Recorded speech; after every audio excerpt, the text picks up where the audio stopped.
Welcome to the Board of Trustees special meeting for December 14th, 2021 at 5 o'clock p.m. And call this meeting to order. Please stand for the invocation. Mr. Johnson. Dr. Bob, your next thing. George, thank you for this day, and thank you for the Township and its citizens, especially the ones that are here. Pray with those who protect our freedoms, who keep us safe, and to be with them and their families as they miss them this Christmas and holiday season. Amen. Please join me in the pledge. I pledge allegiance to the flag of the United States of America and to the republic for which it stands, one nation, under God, indivisible, with liberty and justice for all. Call roll, please. Mr. Johnson? Here. Mr. Ford? Here. Mr. Carlisle? Here. Need a motion to adopt the agenda as presented. So moved. Mr. Johnson moves. Is there a second? Second. For second discussion. Roll call. Mr. Johnson? Yes. Mr. Ford? Yes. Mr. Carlisle? Yes. I'll move to adopt the December 7th, 2021 regular meeting minutes as presented. Is there a second? Second. Mr. Johnson, second discussion. Roll call.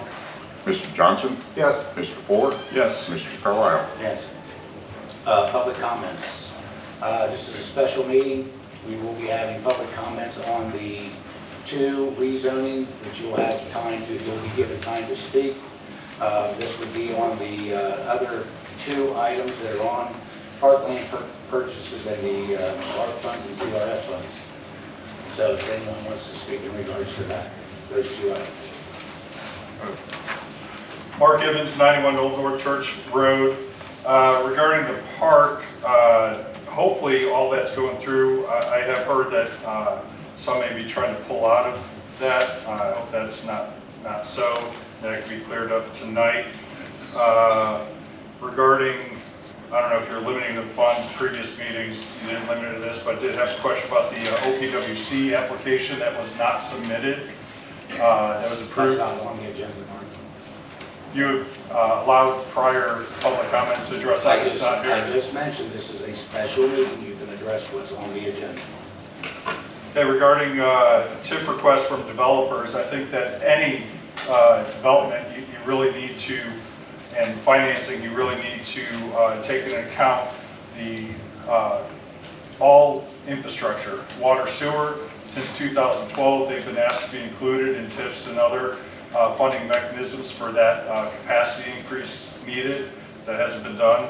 So I know a few board members' time's limited here, but if you do make any decisions tonight, please keep that in mind. I have a lot of other things, but if you're going to keep it to that rule, I'll abide by it. Anyone else?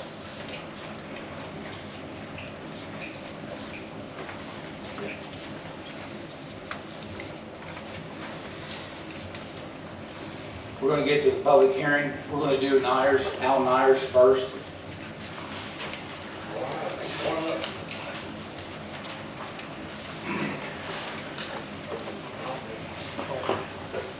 Hello, I'm Ron Sabatino. I'm the owner of Cumberland Bar and Grill, stakeholder here in the golf course, also a developer here in town. And I just want to say that this is the last meeting with 2 of these trustees. And I think they've worked hard. They've done the best they can and done a nice job. I've watched them over the past 4 years do more personal time in understanding and dedication that normal trustees do not do in a township. I've developed in 87 townships, and I've never seen anybody work as hard for this township as these folks have. We may not agree with everything that is done and every decision they made. In fact, I don't either. But I just want to say to you guys in your last meeting here that I appreciate the hard work you've done for our township as a stakeholder that I am here. And I want to thank you. Thank you, Mr. Trustee.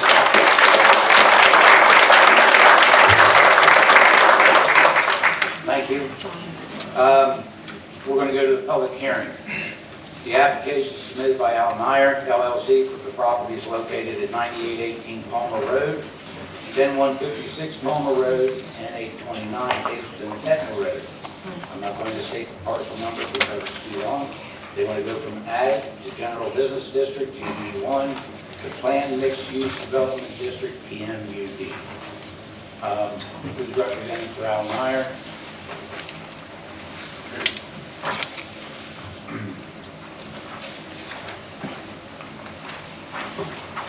State your name and address for the record, please. Okay.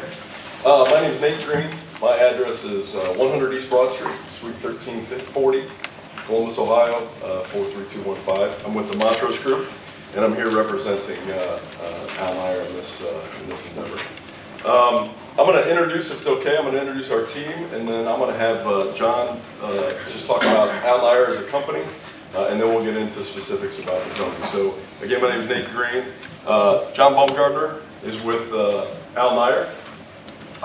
The guy that was putting all the stuff up, the boards up, that's Shad Sleto. Luke White. Hold on a minute. Oh, they're not all going to talk, John. Who else? They're not all going to talk, though. Who was after Mr. Baumgartner?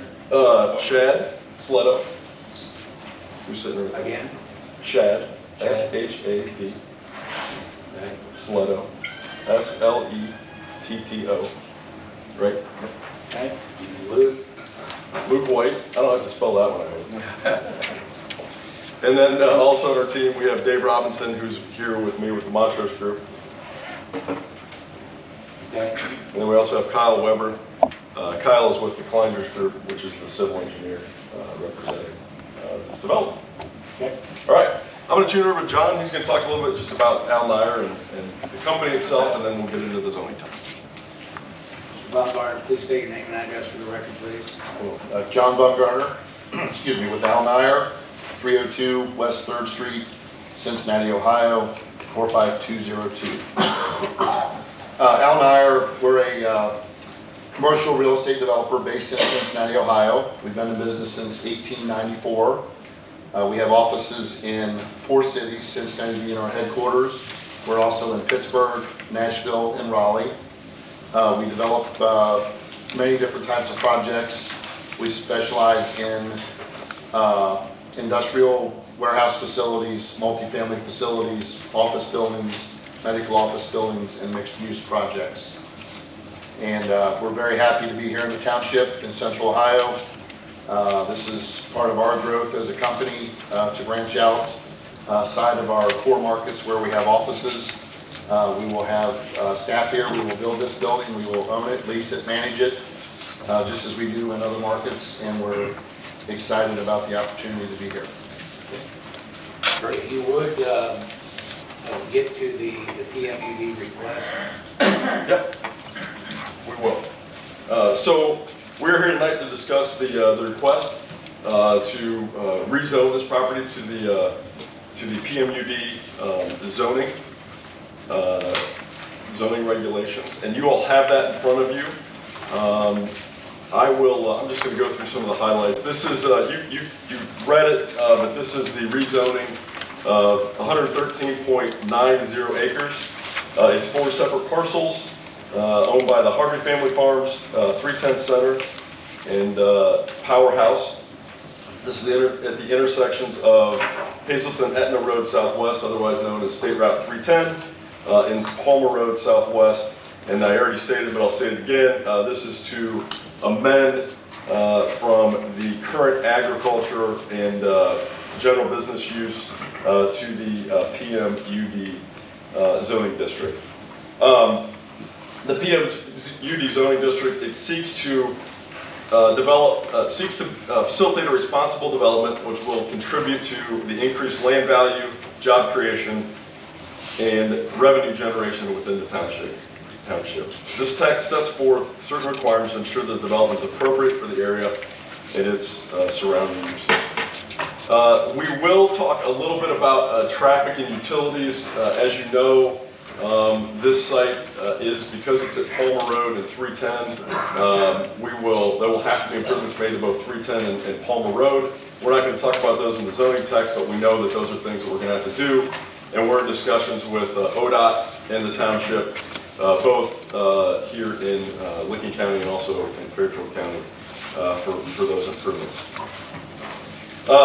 Development of the property shall remain in compliance with each approved final development plan, except as modified in accordance with subsection 1903.b.5 of the Etna Township zoning resolution.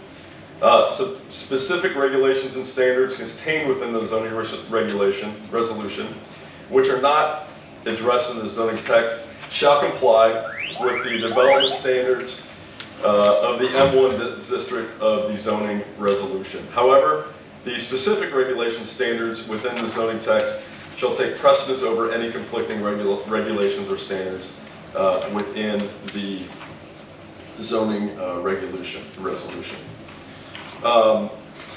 I don't know if you really want me to go through all the permitted uses. There are a lot that are there. You have those all in front of you.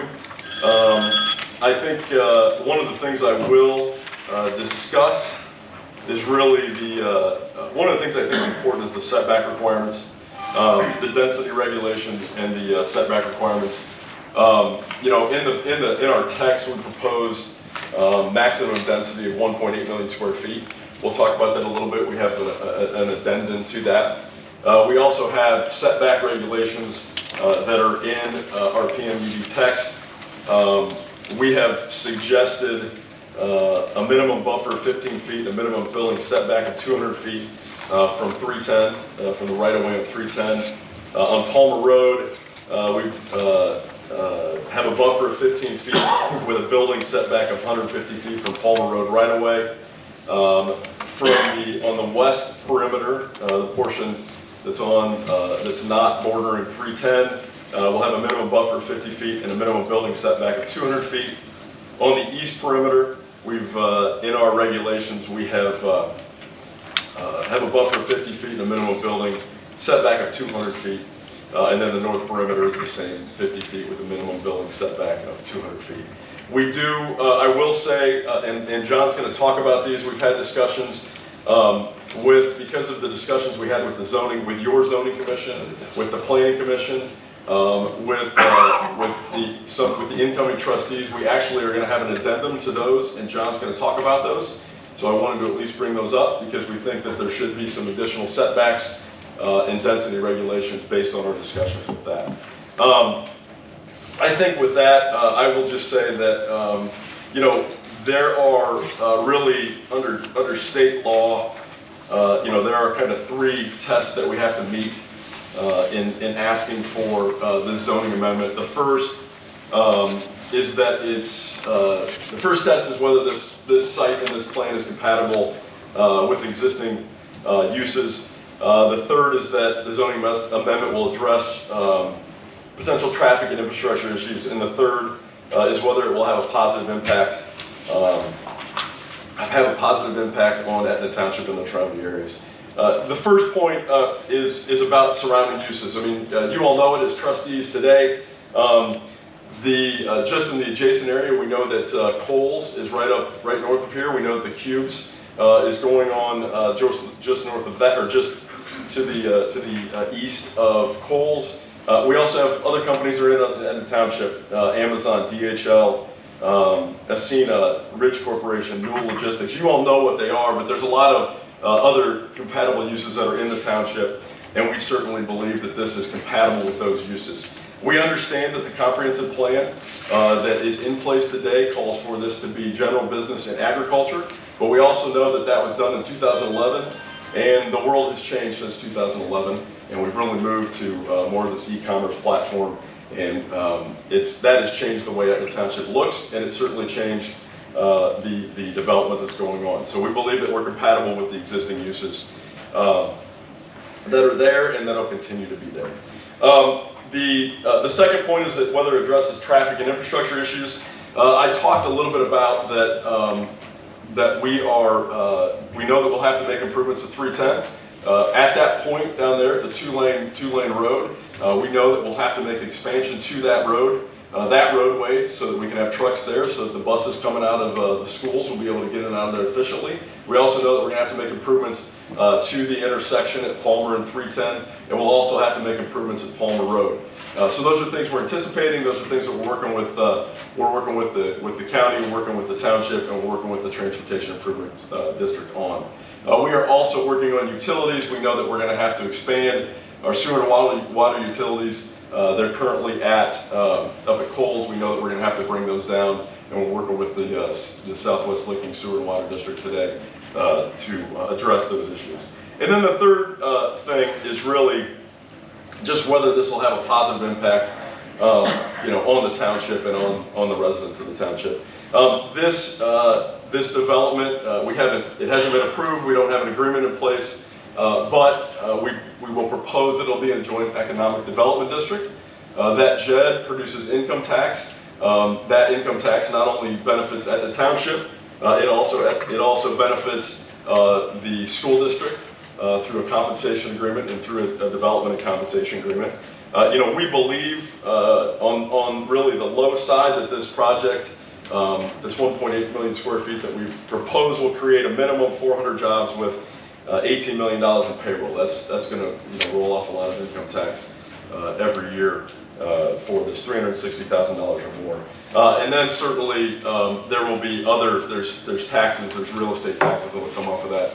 We are proposing 100% 15-year abatement, but once that rolls off, there will be taxes that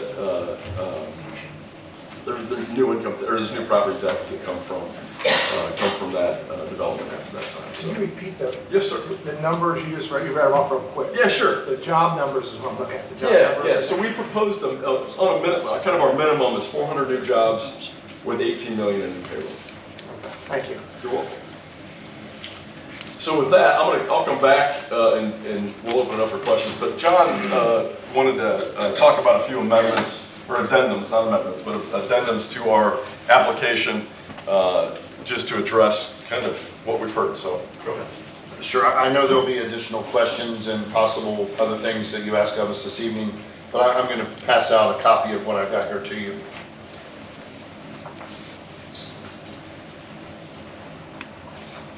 I can't see him.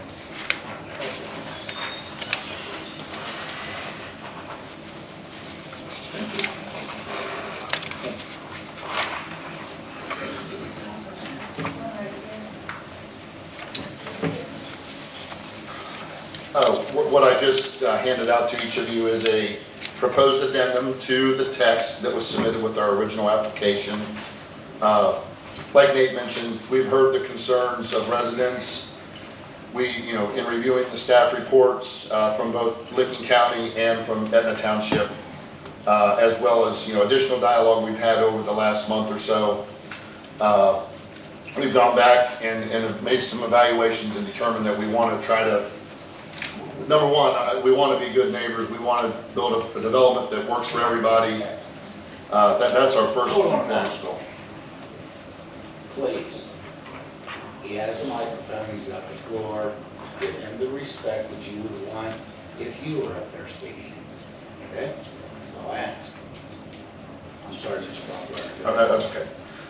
So the setback regulations on the east property line, which is adjacent to residential properties, especially down along Palmer Road. There are properties very close to the property line there. Our initial application, we had a 50-foot buffer and a 200-foot building setback along that eastern property line. We are proposing to change that to a 100-foot buffer and a 300-foot building setback along that whole eastern property line. So that moves any building lines back an additional 100 feet and doubles the size of the proposed buffer along that eastern property line. Along with that, for the portion of that eastern boundary, essentially up, I've got the property parcel numbers on this sheet. It's up north of the residences that are in the corner. They're closest to the eastern property boundary. We would propose to put a earthen mound there that would be 10 to 15 foot tall within that 100-foot buffer. It would be landscaped on top of that. We'll work with the trustees to determine the appropriate landscape buffer or a fence if somebody would, if they would prefer to have a fence on top of that mound. We feel that's a much more sustainable solution than a sound wall. It's an earthen berm. It'll be landscaped, possibly with a fence, again, a wooden fence or privacy fence type situation. We'll work with the staff and the trustees during our development plan approval to arrive at a solution that works for everybody. The truck limitation, you know, the entrance, one of the recommendations from Licking County during their staff report and from Mr. Singleton also was to line up with Palmer Road West at 310. We've done that. That is our primary entrance into our development. The majority of the trucks would come in and out of there. That's how the development will be laid out. That's how it would be, you know, set up. There could be a secondary entrance along Palmer Road, but the primary entrance would be on 310.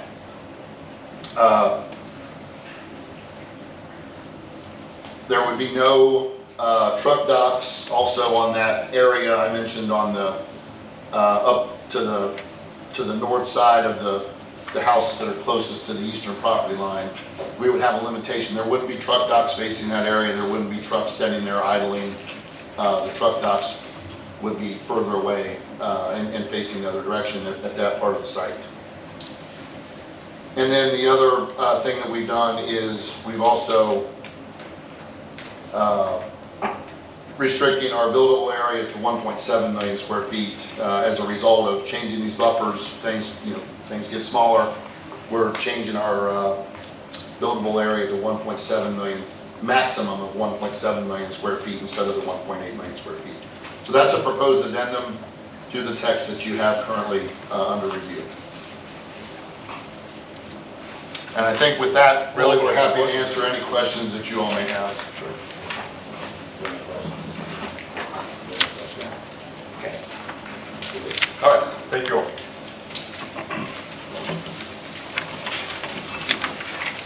Okay, we're going to open it up to the public.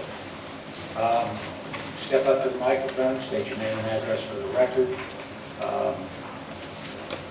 I would prefer that your comments, you make the comments and I'm fine with that. If you agree with someone that has already stated their opinion, you can simply say I concur, and that you are for or against the reason. Okay? So now we'll open it up to public comment.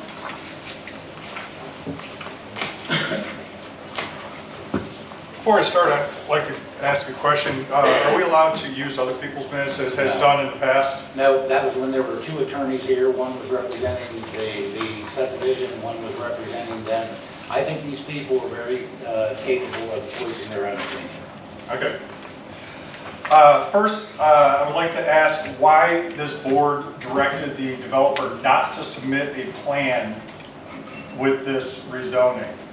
Based on our discussion, this is what's being planned, and I think it should be known what's going in there. So that's my first question. The other thing in the addendum is I brought up with the developers, there's a limitation of the truck access to Palmer. You can't do that unless you put a toll gate in there and limit 50 per day or whatever. If there's an access point, they're going to use it. So that's a concern.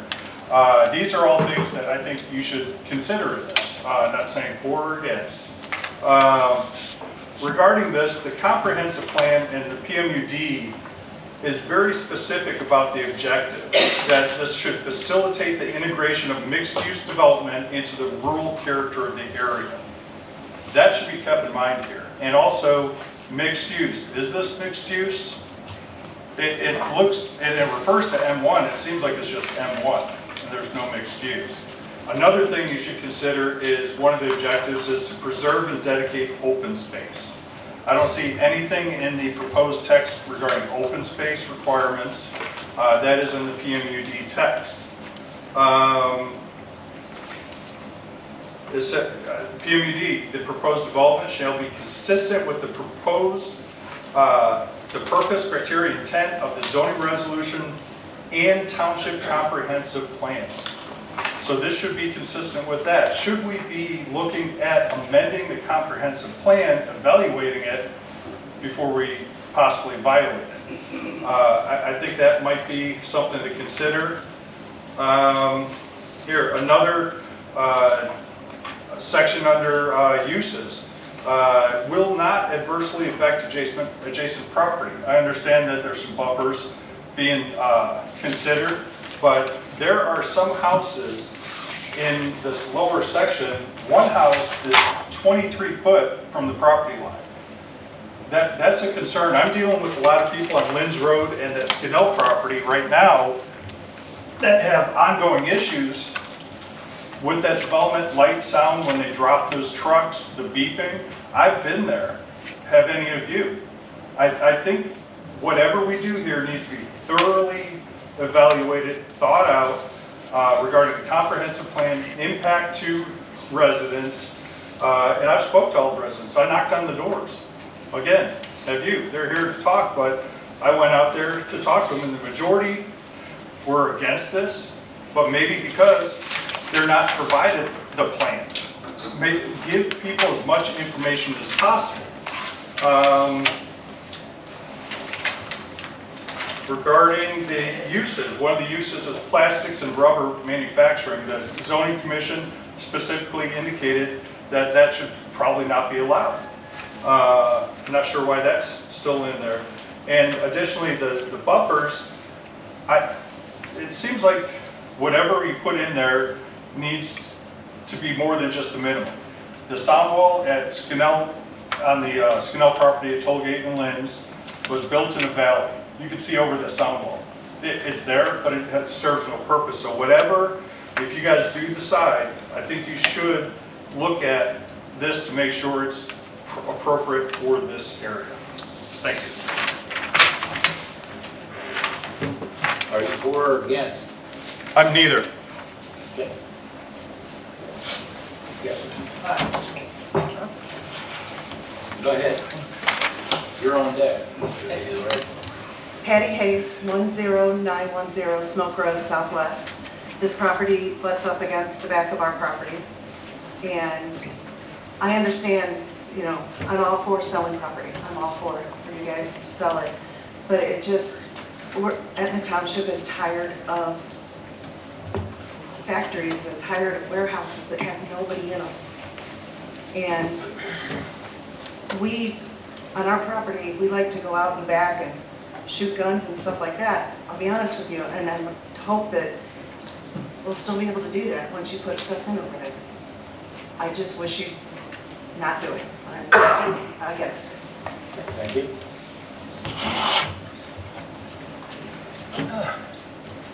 Good evening. I'm Roger Diegelberg. I live at 533 Ballin Road. Barbara and I have been in that place for 40 years, and we paid full taxes the whole damn 40 years. Here comes another developer on a spec building, and wants 15 years with no taxes. What, we're all going to pick up their taxes for 15 years for them? No. I take it you're against. You got him. Steve Perkins, 7352 Palmer Road. The intersection of 310 and Palmer Road there is part of my daily life, twice a day, every day. While I was already opposed to it, when I hear more about the primary entrances to that being proposed on Palmer Road, first off, those residents that are across the street that live in Fairfield County are not going to be adequately represented here to voice their opinions, even though they probably should be included in it, especially because I would hate to think, with my background in heavy truck, thinking about traffic, even if you improve the intersection at 310 and Palmer, trying to get truck traffic to turn left on the Palmer Road and then try to immediately turn into the developed property. I don't see a way that you can make that not go horribly wrong. In addition to that, you know, we've heard all the comments from developers before. Yeah, we'll do this, we'll do that. Experience has not borne out that that's turned out the way that they have said, as far as preventing light pollution, sound pollution, any other type of pollution from neighbors. If you want to look at elections, elections have consequences. I would encourage those that are proposing this change to PMUD to look at a little bit of a recent history in this township and how that has gone. The people here, you know, the jobs thing, there are places around here that need more economic development than Etna does. Jobs are always good, but that doesn't mean we're going to bend over for every JED that's available just because somebody wants to put a building up and hire some people. So I would just like to lay that out there that the community, as you can tell by the size of the room, and there should be some reading of the room, that if the, you know, it's already been objected to at various levels. There's the trustees in front of us now, that if they want to judge their legacy by their last act in this community by approving something that the community clearly doesn't want on their way out, then I guess that's their prerogative, but I would encourage them to read the room. Thank you.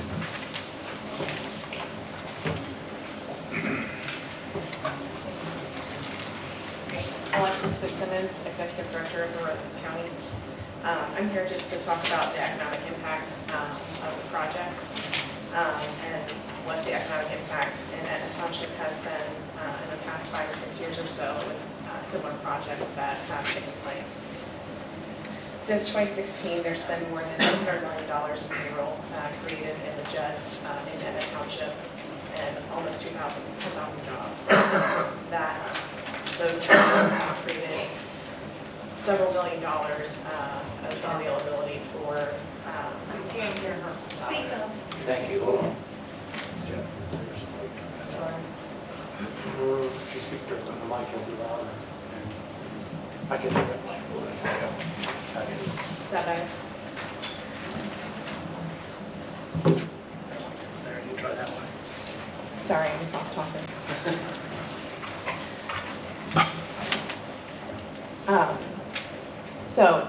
Those investments have created multiple millions of dollars in monies to the township in order to create community services and other things and towards the schools as well.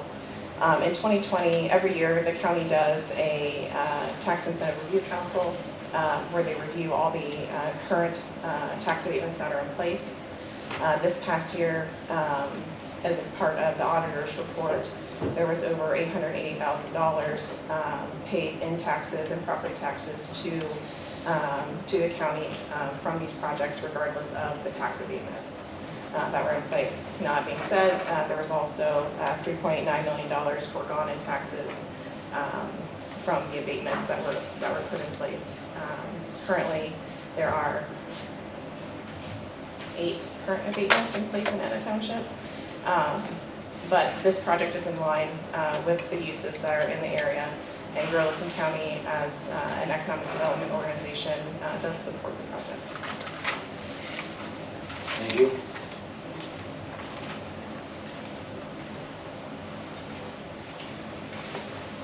Kristen Wrench, 78 Runkle Drive. I think it was mentioned during the presentation that this building would be comparable. I apologize if I misquoted that.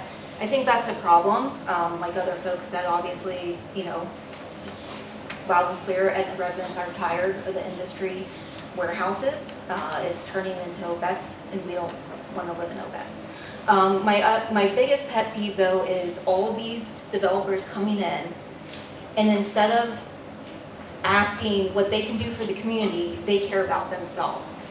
When do you have any developer who comes in and says, let me build a community center, let me give back to these folks who are here, who live here and are impacted by this? We don't have that. Yes, we're getting a park donated, but it's really unusable when under power lines. So when can someone step in and say, let me be part of the community and give back to everyone who lives here and works here and be a partner instead of thinking about themselves? Thank you. Against, FYI. I'm sorry? Against. Thank you. I gathered that. Anyone else?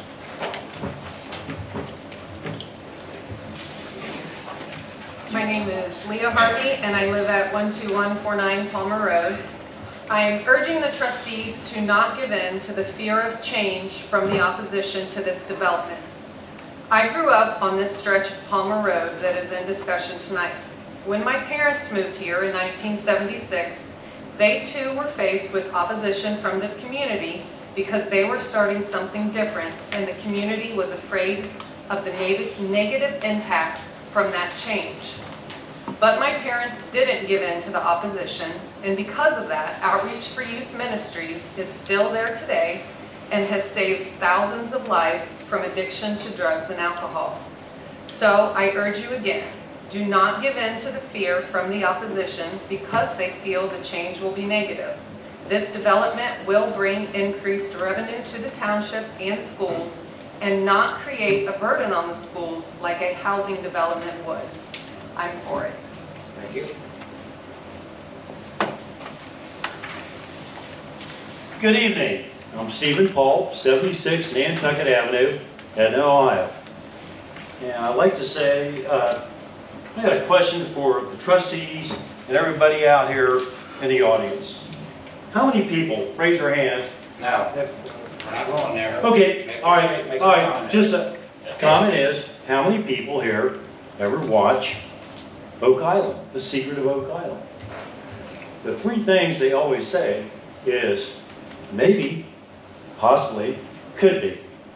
I listen to developers. I think they're trying to act in good faith because I realize that, like them, they realize the trustees are going to change. They realize there's a lot of opposition, which I'm in concurrence with. So, listening to their development plans, I hear a lot of maybe, possibly, could be. You know, there's a developer up north, his name is Les Wexner. He put in the infrastructure, he put in the roads, then he developed. For some reason, I think we're doing everything a little backwards here. I don't know about you, and I won't ask for a show of hands, but I know my taxes went up $1,000 a year. And I know how much yours went up, John. It's a matter of public record. And everybody in here, and you don't have to raise your hands because it's not allowed, but I'll bet everybody sitting in here had their taxes raised to the roof. Okay? There's a point in time where we have to get control of the development. I've never been against development. I've been coming to Township Trustees meetings since 2002. Okay? Back on the old building next door. And we developed a plan to try to slow and control the development here. We all know that change is coming. Every one of you in here know it's coming. The question is, do we want a cancer in here or do we want to control it? Those are the questions you need to answer, both at the ballot box and here tonight. Okay? Maybe, possibly, could be. I listened to the attorneys. Very well spoken. I respect them.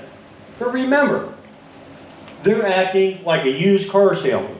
Remember, I've got a deal you can't refuse.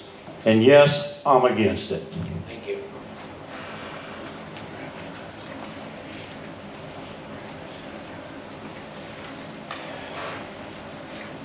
Probably don't need this that close. Ryan Davis, 8807 Watkins Road, Southwest.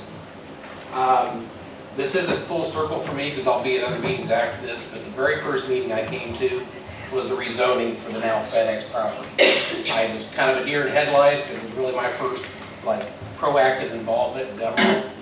I actually got up and said I'm neither for nor against. I just wanted to be more involved. Today I'm more involved. I feel like I've learned a lot by watching what's been going on, attending meetings, reading what I can, things like that. There's a lot of hardship over there at that property right now due to some gray areas that were left or some misconstrued ideas of what was going to be written down. There's people that do not like the way the boundaries are. That road next to, I can't remember the name, I was trying to think back there, I can't remember the road next to it, is just an absolute mess right now.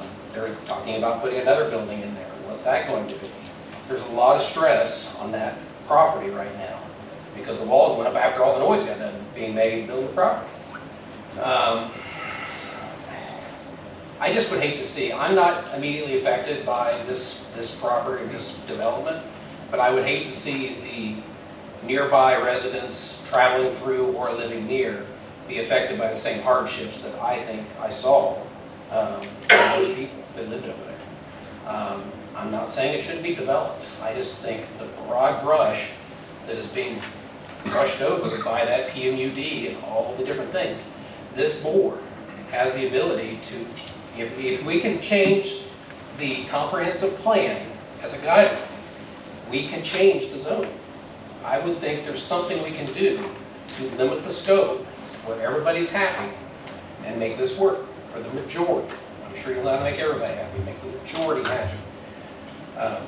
It's just important to me that this transition and this project continues to be looked at and learn from our mistakes or any mistakes that may have been construed to be made over that last development.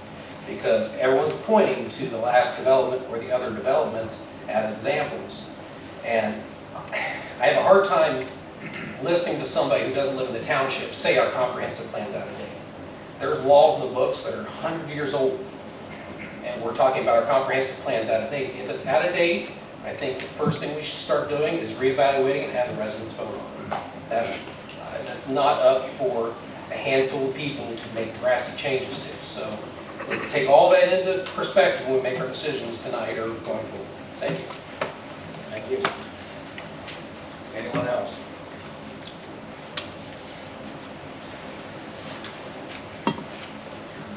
Michelle Ford, 11401 Palmer Road. I gotta tell you, we're gonna be neighbors regardless, but I gotta tell you, we're looking at a state route here. I'm for it.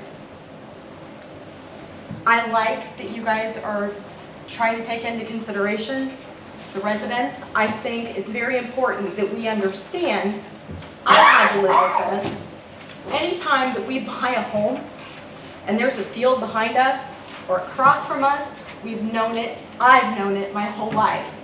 We can't determine what somebody else does. We'll look to you guys, you know, to work things out. But I believe that it can be worked out. And I just feel like I understand what people are saying. I read all of it and I'm putting my face out there like, I understand the concerns, but it's a state route. If you're gonna put a warehouse in, put it on a state route. It makes sense. I'm for it. Thank you. Hi, my name is Jessica DeWitt. I live at 9771 Palmer Road, Southwest. I'm actually across the street from this property in Fairfield County in Liberty Township.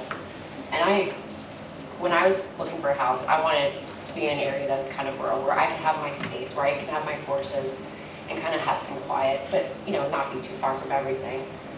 And had that property been zoned to have a warehouse on it, I never would have bought it. So I think putting a warehouse there is going to negatively affect all the residents that are in that area with the light pollution, the traffic pollution, sounds of the semis coming. Like, I've worked around warehouses for 16 years. I know how loud it is, how bright the lights are, and you know, people coming and going at all hours. And just the increased traffic. I mean, you've got kids riding their bikes down Palmer Road. Imagine bringing more semis, more, you know, employees coming and going, especially when you have an entrance off of Palmer. So I'm against this. I don't think this is a good area for it. Maybe if it was up closer to some of the other warehouses on 40 and at the corporate park. But if you want to put a residential development in there, I'm okay with that. That's not going to generate traffic and the noise and everything like a warehouse would. Thank you. Thank you.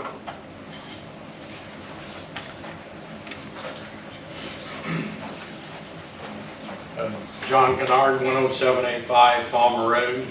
I'm for the development. I think we got a dilemma in this township. A few years ago, they wanted to build a super Walmart on 310. The people came out here from Columbus to enjoy the Etna Township green environment. They built the housing development up there behind the bank. They all came against that farmer on developing his land to have the Walmart put in. We have another developer wanting to build a housing development. They don't want houses. Okay. Right across the street, they got apartments. They call them condos. So there's another way to develop that. Now they want to do a warehouse. They don't want that. I think the people that come out from Columbus or surrounding areas to move into Etna, they want to keep it green, but nobody wants to pay to keep it green. They buy a lot, they build a house, either they buy it in the development or they buy it off a farmer, an acre or two of ground. They build a house, they think that 100 acres behind them is theirs. They can have little Johnny come out and ride their quad runner on the field. You know, I mean, we chase people off our property all the time. From riding quad runners to horses to walking, they'll come out and they want to look for arrowheads or Indian relics. The crops have been planted. They don't know what a bean looks like or a corn stalk looks like, but they want to walk on it. So, you know, I mean, that's the problem right now. We've got farmers out here, generations of farmers that are deciding it's time to retire. And their retirement is if they can sell their land at a good price. So that's my statement. Thank you, guys. Thank you.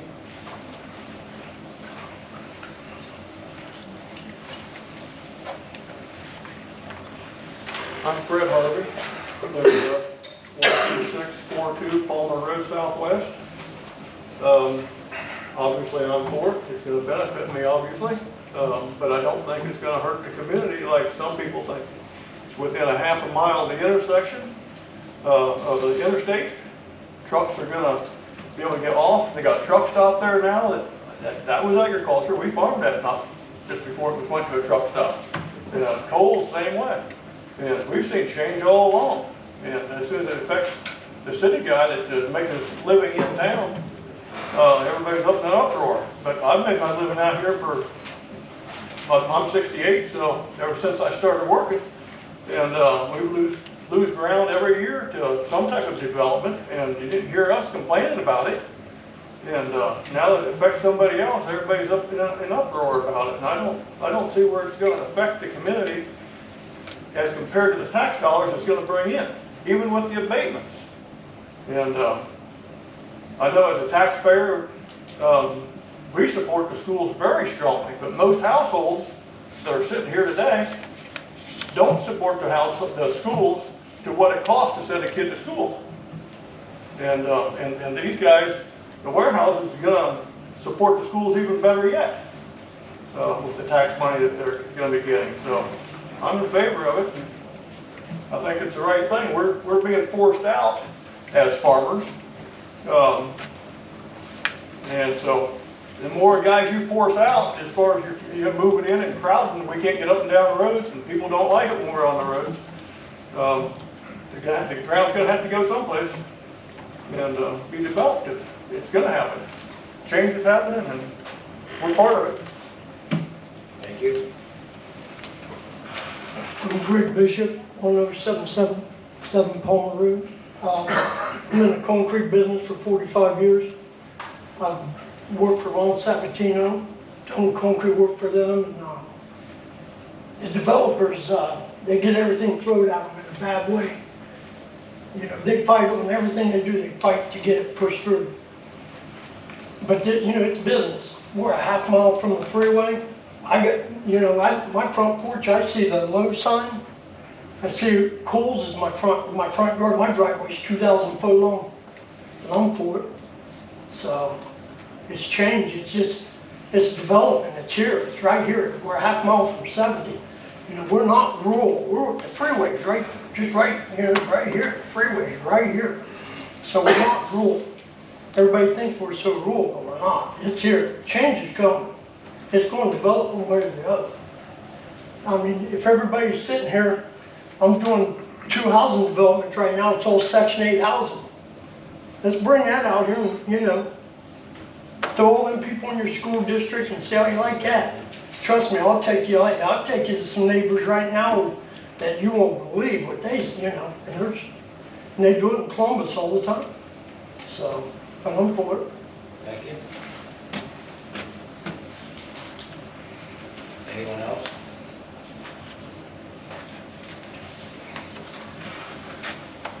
Jim Harvey, 12149 Palmer Road.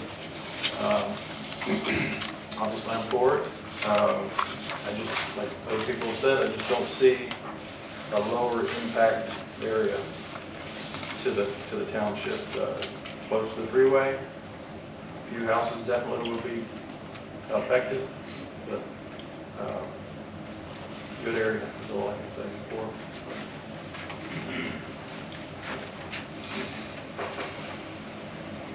Anyone else? I'm sorry.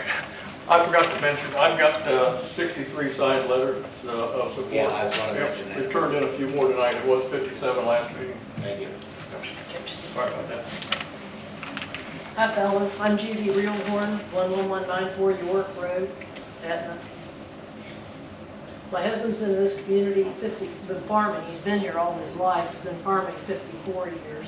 I've been in this community farming 37 years. How that happened, I don't know. A few things I wrote down this evening that bear reminding, and it's a little different than what the others said. It's my understanding that if we don't go with this PMUD, that then the township will lose control over that piece of property should it sell. I'm not sure that's for sure or not, but I think it is. I like the idea that this is not a spec building. Someone mentioned that it would be. This Al Nair guy who's coming in, they have plans for this building. They intend to employ 400 people. I'm past the employable age, I imagine, but I'm sure there are a number of people out there who would like to have a job, and it sounds like this would be a reasonable place. I know our neighbor mentioned how she likes working up at Asenia, however you say that. She likes working there because it's 10 minutes from home. She doesn't have to drive a half an hour to Wexnerland. I know it will bring in more money than houses would. Someone else mentioned that the homeowners, particularly the apartments and trailers and such, they don't bring in the money to the school system that a warehouse will. And I agree with, I think it was Craig, who said this is not rural any longer. If you want rural, you ever meet anybody from Somerset, Thornville, Junction City? They never say that's where they're from. They say Perry County. Perry County is still rural, and I'm not saying you need to move or that you should have to move. I'm sorry. My dad started working for the telephone company in 1950 and worked there for 42, 43 years. I wish he were here tonight to tell us some of the changes that he saw. Not all of them were good, but I agree with Ryan. These people seem willing to work with you. They seem willing to make the changes to lessen the impact on the community, and perhaps they'll take his suggestion and do something to give back to this community a little bit, or to toss in on the Parks District or something like that. I don't like change either. The older you get, the less you like change. I can guarantee you that. But I think this is a good idea. I think it's a workable idea, and I vote for it. I think it's a good idea. I have 10 seconds to amend my comment. Just real quick, you let Fred do it. I just want to point out that everybody's talked about the economic impact of this with the JED. At $18 million payroll, 2% tax, that's $360,000. If Etna gets 30%, which has been typical, that's $108,000. So make sure that you Mark, take. We're not dealing with any of that right now. I mean, they can state it, but it doesn't. This is a land use. Okay. I don't care about the numbers. Aside from that, I've spoken to a lot of people about the rural character of the area. No one I talked to is expecting it to stay farms. I thought you said 10 seconds. Well, you let me do that. But nobody expects it to be farms. So.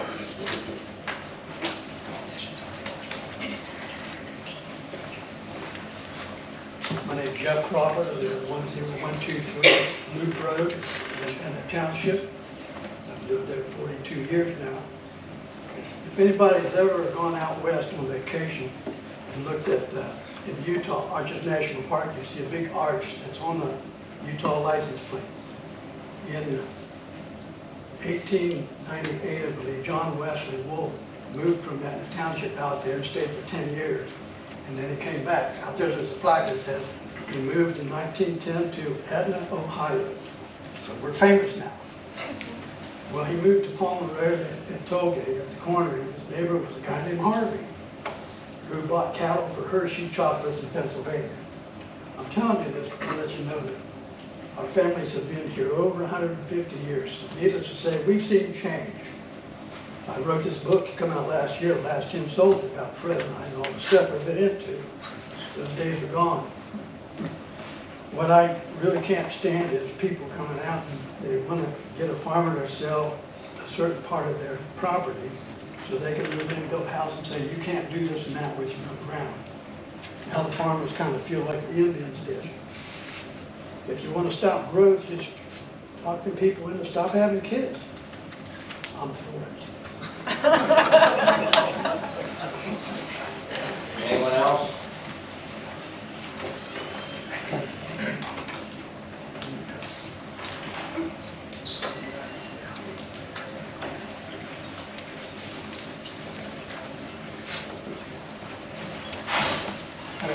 My name is David Kirkbright, 10616 Smoke Road, and I think this is a good thing, and I'm for it.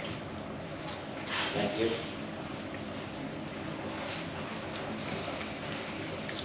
Karen Harvey, 12642 Palmer Road. I'm for it. It's on a state route, and change is here, and I'm for it. Thank you. I'm Steve Esker, 10186 Kettle Road, Southwest. I'm for it. I went through this going over to the Walmart and everything on Taylor Road. I went from 38 cars a day to 15,000. You can't fight it, you can't stop it, it's gonna happen. I don't see any reason to hold these people up from doing this, because it's inevitable. But I'm just saying I'm 100% for it. Jackie Katz, 6968 Palmer Road. I'm for it.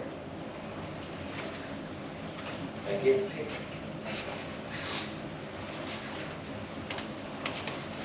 Anyone else?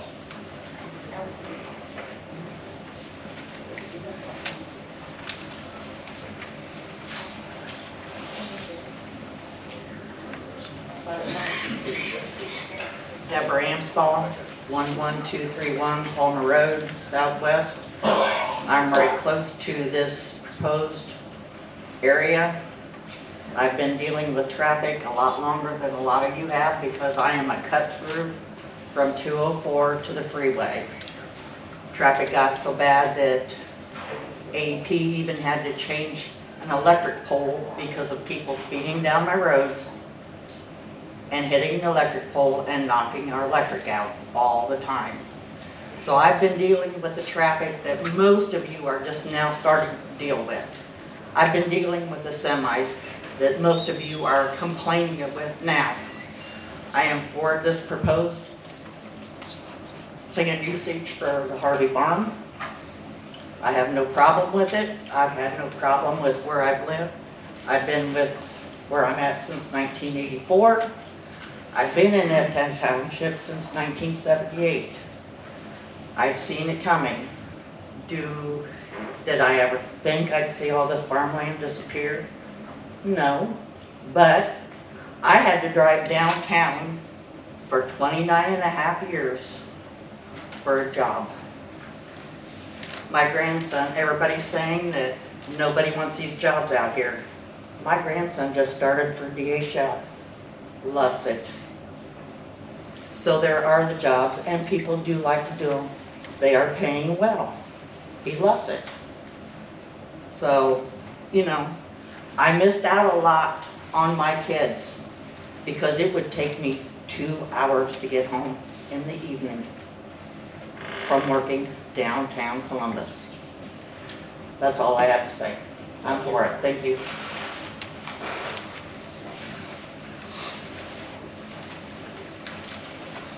Anyone else?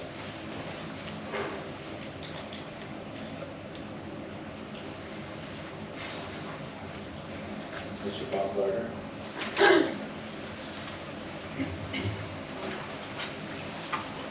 Are you addressing the questions, or I'll let you get to that. I want to make sure everybody gets to speak before we get to that. Sure. Thank you.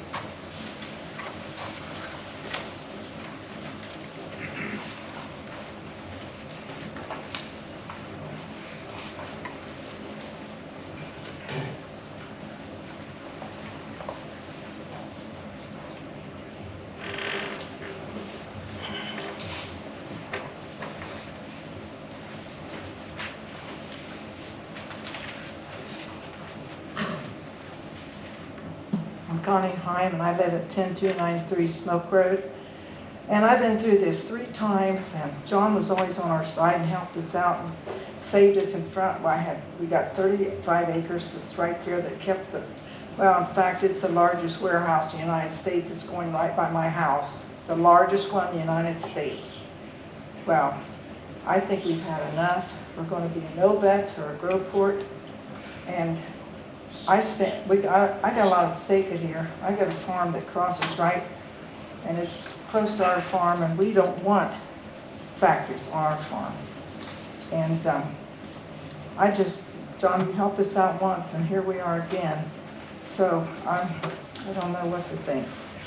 So really, I don't know what to think. So I thank you for the last time you helped us out, but this time, I just don't understand all the warehouses. We've got enough. Thank you. Thank you. You can leave that there. Yeah, I know, if it stays.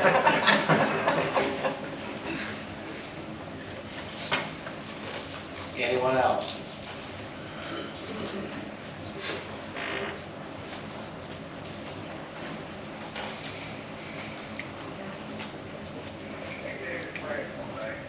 Dan Wrench, 78 Uncle Drive. I'm also against it. Zoning laws are in place and protect property values and property rights, not just the small number, but the majority of the residents. I have a quarter acre for 12 years. I can't do what I want with my property just because I own the ground. It has to,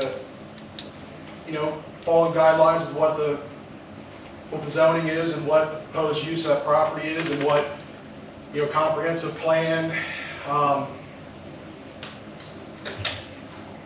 I think that the warehouses and the industry that keeps coming into Etna, it is a rural township, so we have 70. Right by over here doesn't make it less of a farming community or a rural community. I moved here 12 years because of the rural community. I love the look and feel of it. I think that the tax money coming in from a warehouse isn't that great. We don't need the money in Etna Township. We don't have anything to support. We don't have infrastructure. We don't have police and fire that will keep up with the demand, the water and sewer. There's so much infrastructure that's not up to par for the new development coming into the township that we need to start putting, the horse before the cart instead of the latter. Thank you. Thank you.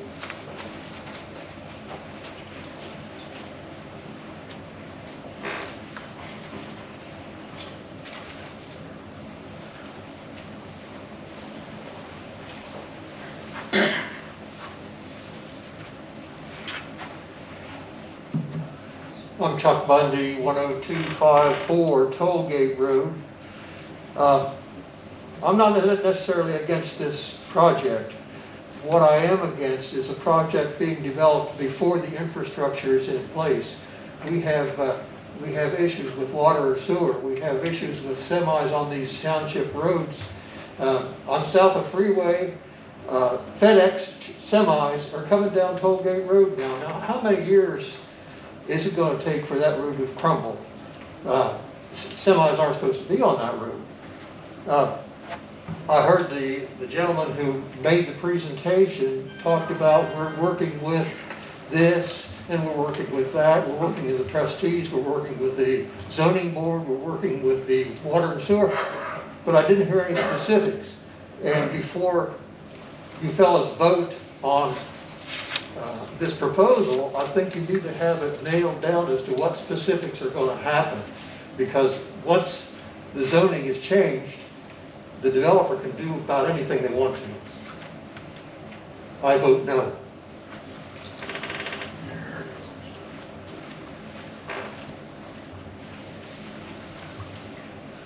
Anyone else?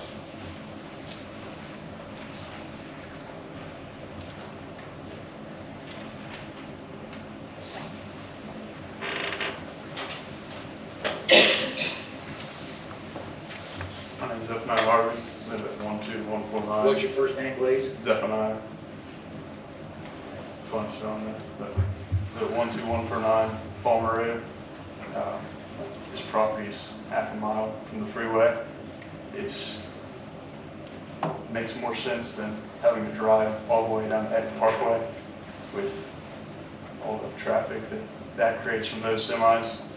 This wouldn't be driving by many houses, and they've already said that they're willing to work with you guys to expand 310, expand Palmer, and bring the water and sewer that is needed. Yeah, and it's not a rural community. There's not a whole lot rural about it, except for some fields that people who moved here from cities live on. Not rural anymore. For it or against it? For it. Anyone else?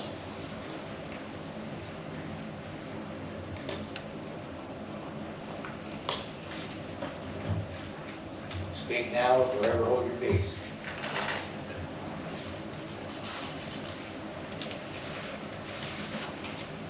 Mr. Baumgartner.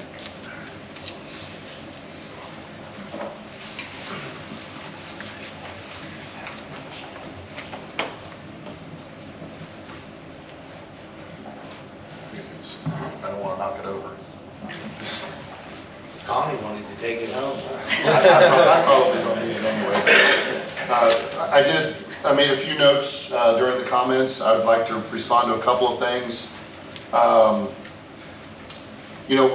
One of the comments that the primary entrance to this development will be on 310, not Palmer.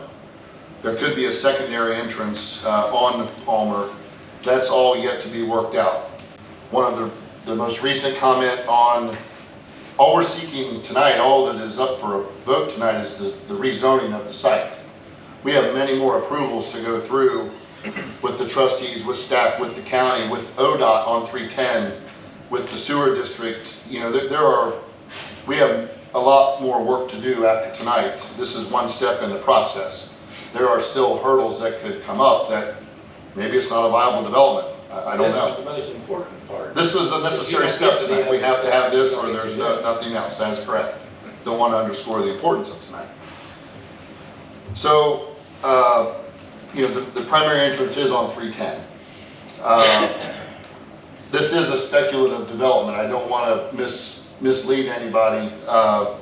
It would be built speculatively, possibly in phases, to be multiple buildings, totaling that 1.7 million square feet, again, approximately. And the jobs that were estimated, they're based upon jobs that we see in similar facilities. There could be twice as many jobs. We've seen that with other facilities here in Etna, the Amazon facility, all the jobs that were created there. So it is a speculative development. The light levels, the light pollution, it's already in our text. We are 0-foot candles. That's the illumination of the light at the property line around the entire property. We will design the lighting such that it is 0-foot candles of spillover out of the property. I hit them all. I think that's it. Yeah. Okay, I think we hit them all. So if you have other questions, happy to respond. Do you have a question? No?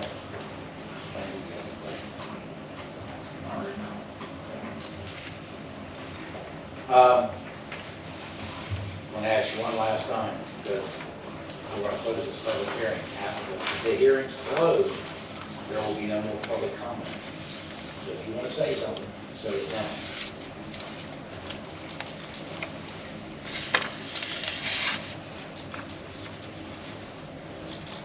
Okay.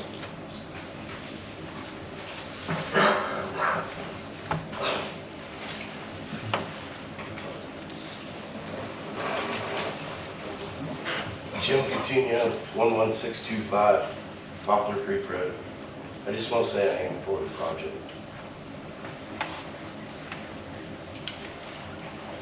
Thank you. Anyone else? We went down to the wire.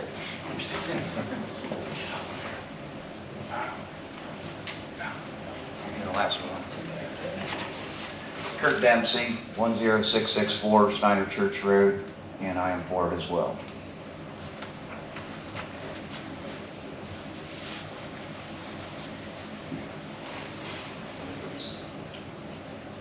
Do I dare to say anything else again, John? No?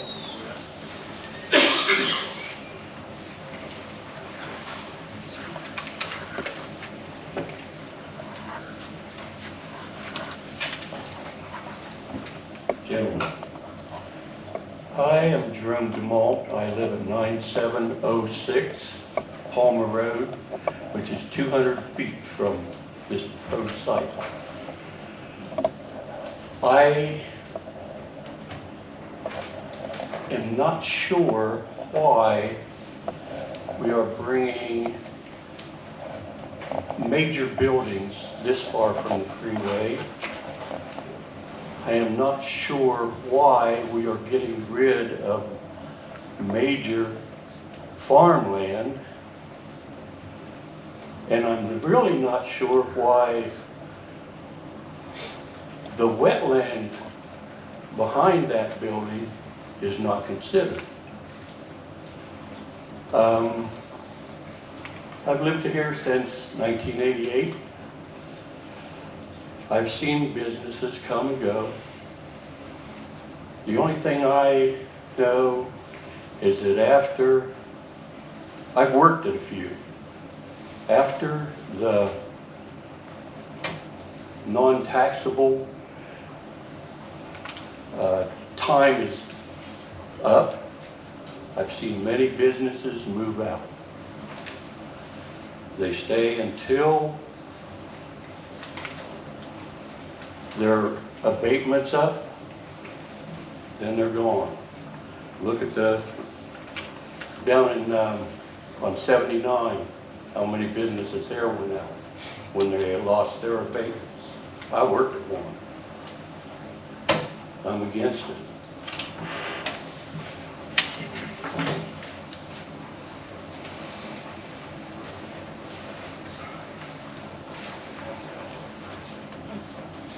Crystal Kirk, 10776 Smoke Road. What's your last name again? Kirk, K-I-R-K, Captain's fine.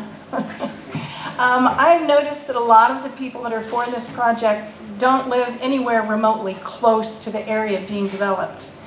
I do. I would be one of the ones that would affect that, my property and my property value, so I'm against this.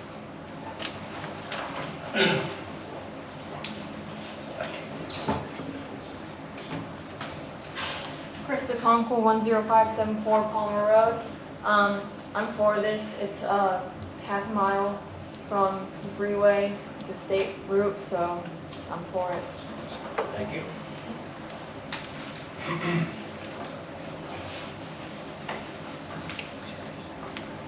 I'm Nancy Taylor. I live at 13510.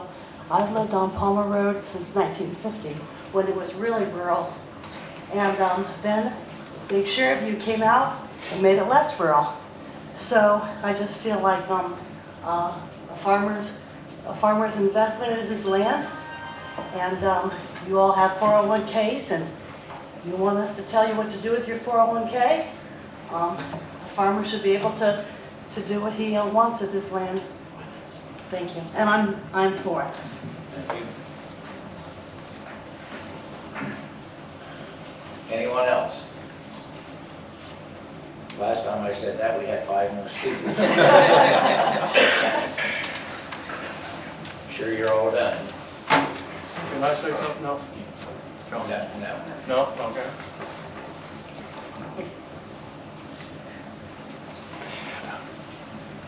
Okay. I'm going to move to close the public hearing.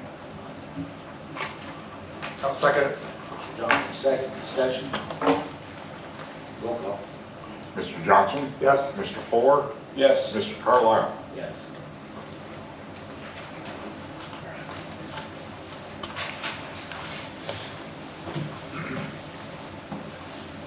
I want to take a 5-minute recess. Unless we're drinking too much iced tea today. So I need to go to the restroom, and we'll reconvene here in 5 minutes. Thank you.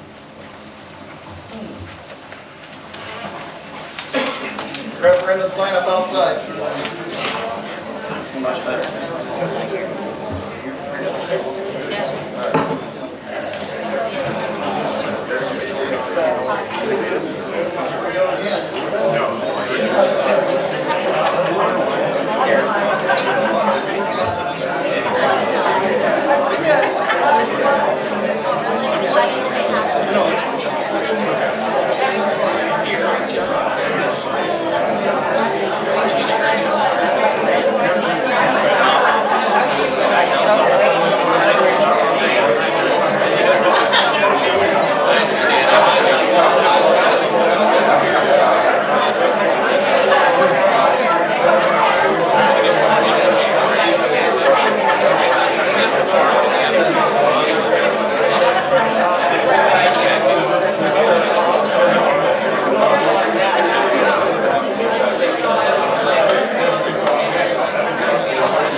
Please find your seats.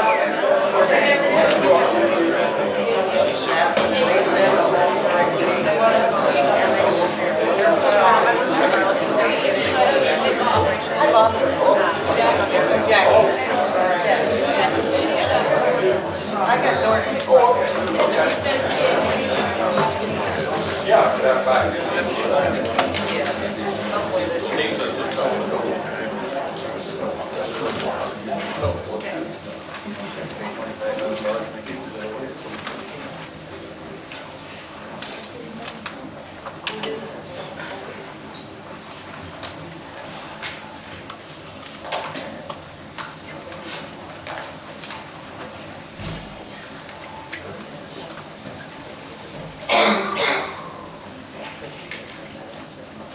For the trustees, we have a Licking County Planning Commission that sent a recommendation to approve with conditions.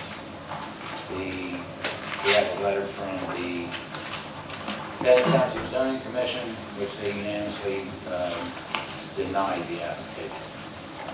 At this point in the application, or the public hearing process,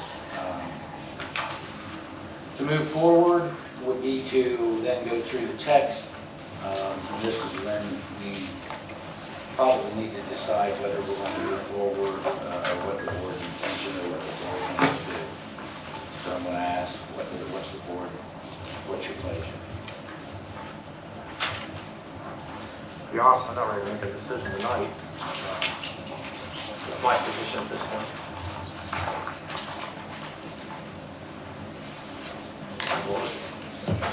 We can't hear you, we can't hear you.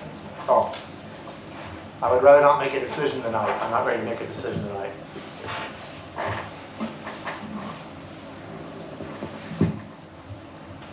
I'm not sure how that works with the two of us on our way out, if we don't make a decision on this evening.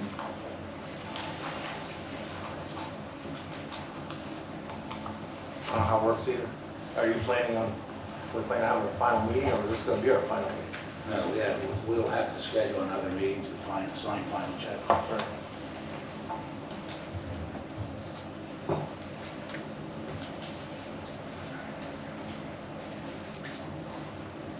You want to table?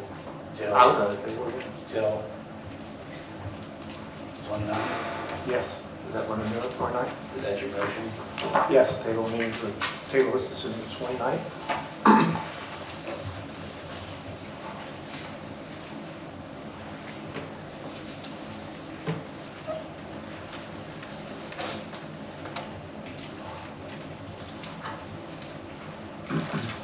Is there a second?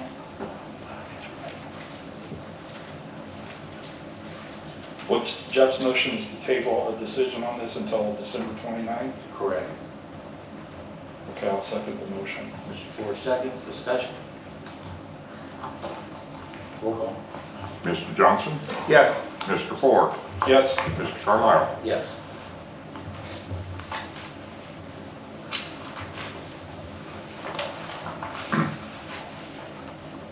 So just for clarification, if any of us have questions, we're to submit those through Mr. Singleton, Yes. and he will facilitate an answer and get that back to everyone? Yes. Okay.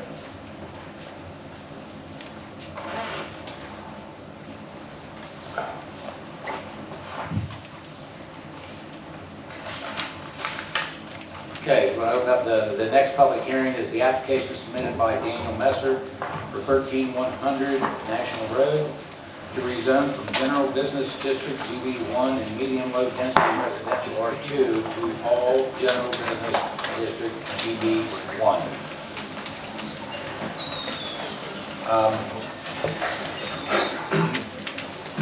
We'll go ahead and hold off. If any of you want to leave because you were here for that public hearing, that's fine. Go ahead. I'll wait a couple minutes before we get started on that.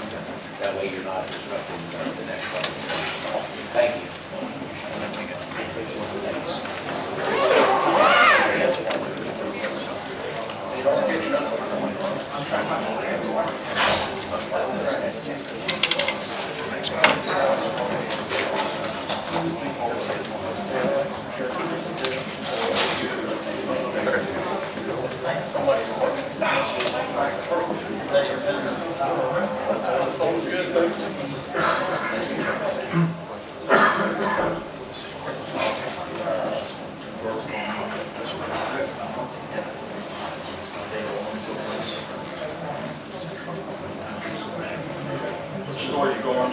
one right here.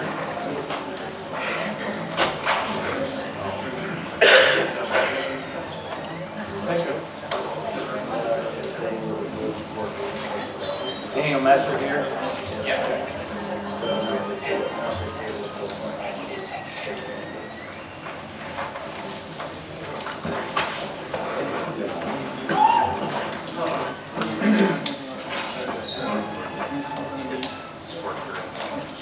Anyone else want to leave? Connie, you want to take the microphone with you? I will. Have a good evening. If we can make a choice, I'll take a look. Have a good evening. Thank you. Mr. Messer, go ahead. All right, I'm Daniel R. Messer. I own the property at 13100 National Road Southwest, Reynoldsburg, Ohio. I also own Ballman Road that's adjacent to this property. I think it is 36 Ballman Road. It's an empty lot in the southwest corner of the property. I'm here to ask for a zoning change. The rear of the 10 acres, the two properties added together is 10 acres. Go up a little bit over 10 acres. The very back of the property is zone residential, which I cannot even access without going through the commercial, the GB. So I was already, I think, approved through Licking County. I've already been here once and approved. You went before the zoning commission. Yes. You haven't been here with it. No, I was here for that one. So.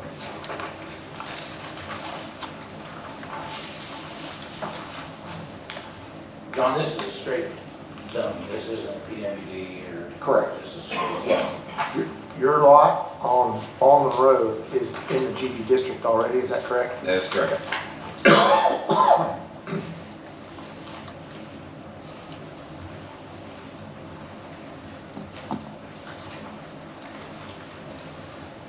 you have anything to add?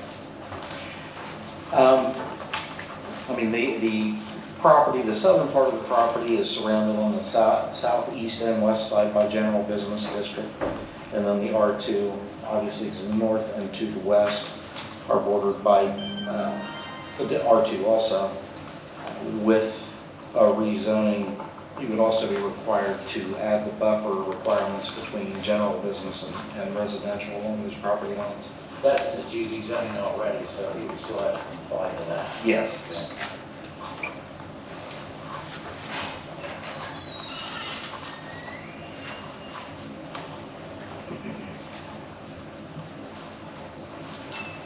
We have a letter from the Whitney County Planning.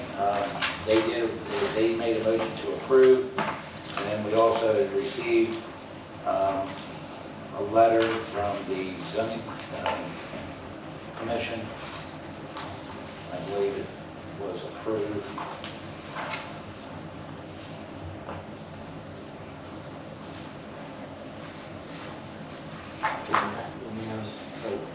That's what I was looking at.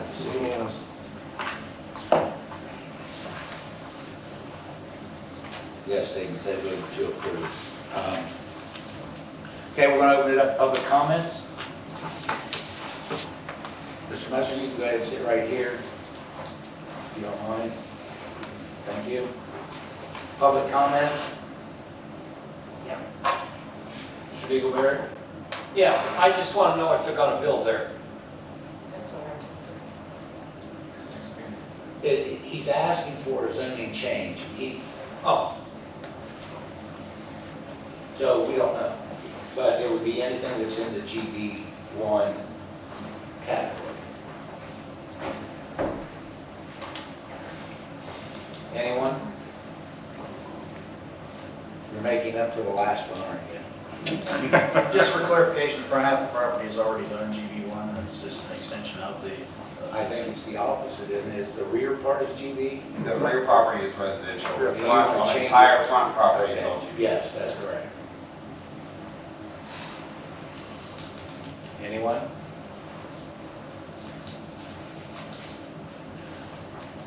Do you have any questions? No, he answered my question. So this is one parcel with two different zonings? Correct. Okay, this is like the one over off of Colby, that we just dealt with. Yes. Okay.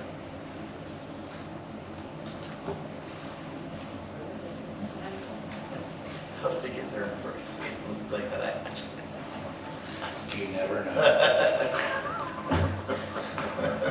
Anyone? Last chance. I'll make a motion to close the public hearing. Second. Discussion? Roll call. Mr. Johnson? Yes. Mr. Ford? Yes. Mr. Carlisle? Yes, 6:33.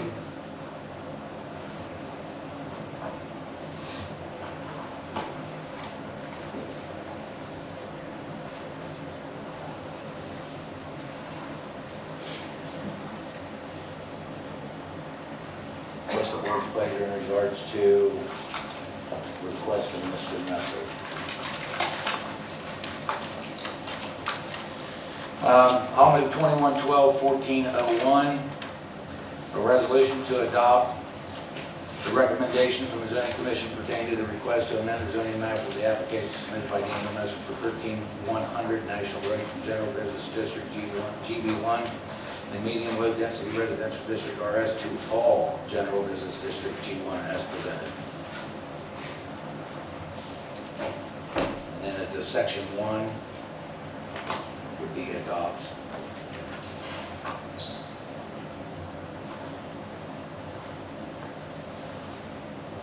Is there a second?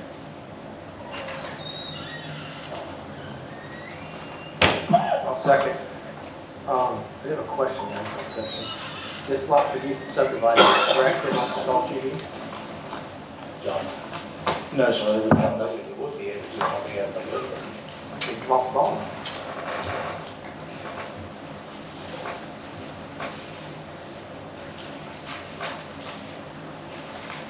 I don't believe you have enough road frontage on Ballman to do a second split. It looks like he has almost the same offer. About 40 there, but I assume you could split it because it doesn't have the width, the ratio. With the depth. Yeah, it'd be, So I would not be able to do that on the front. okay. All right, that's one question. Thank you. Any other discussion? Roll call. Mr. Johnson? Yes. Mr. Ford? Yes. Mr. Carlisle? Yes.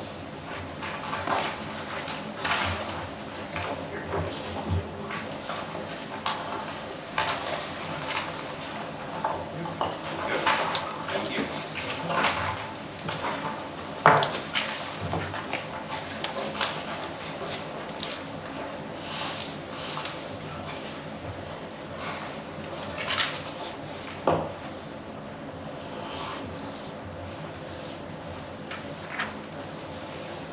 We'll get to the parking purchase. Mr. Singleton, you got the numbers and everything for us on that. Yes, sir.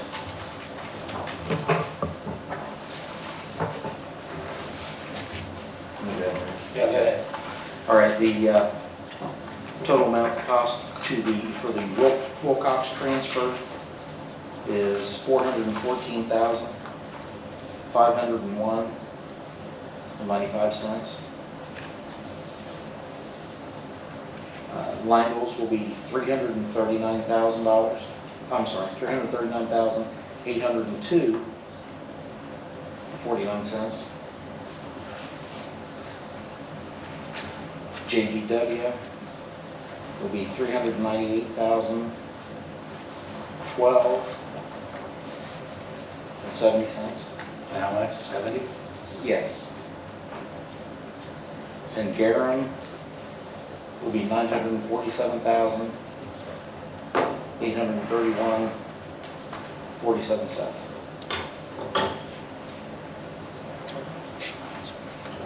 947-831-47.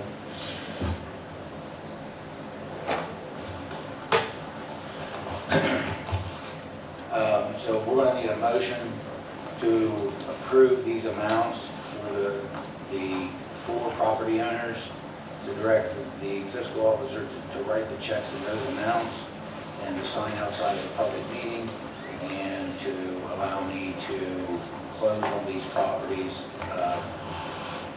at the closing, and as the representative of the township, and that this is all subject to approval by the prosecuting attorney.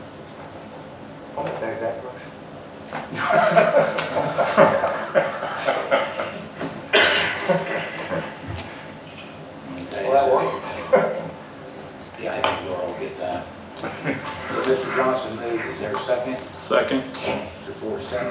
discussion? Roll call. Mr. Johnson? Yes. Mr. Ford? Yes. Mr. Carlisle? Yes. And then we have the ARP funds and the CRF funds. Wally has provided a printout. Wally, do you have that with you?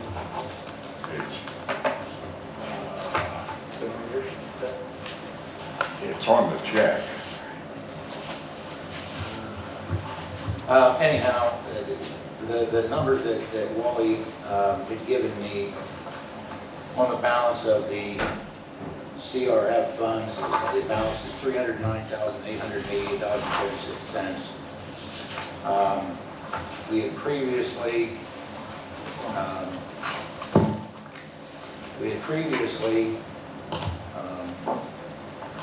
had a resolution to approve and did approve $278,000, leaving a balance of $31,888.36.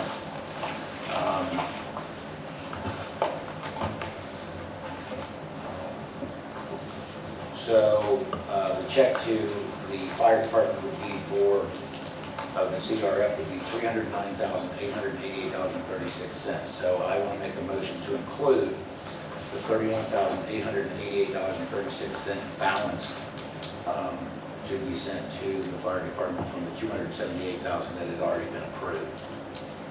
Does that make sense? Yeah, what was that amount again? 31? $31,888.36.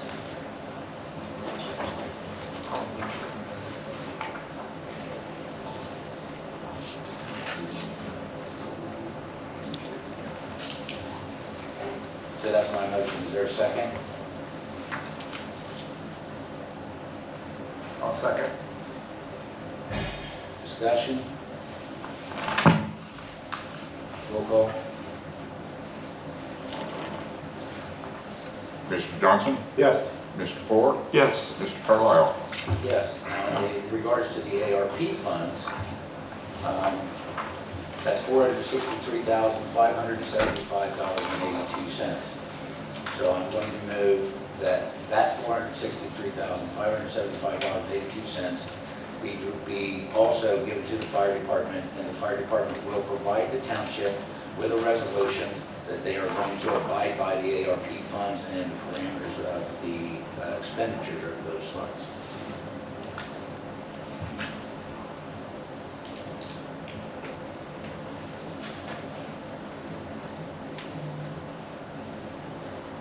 And they have till December 31st of 2026 on the ARP funds.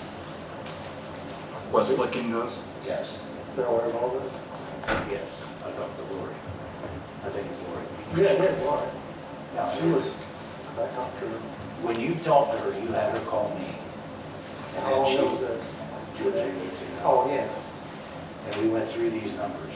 Okay. And she said that that was fine. That she had got with your legal counsel in the district and everything's fine.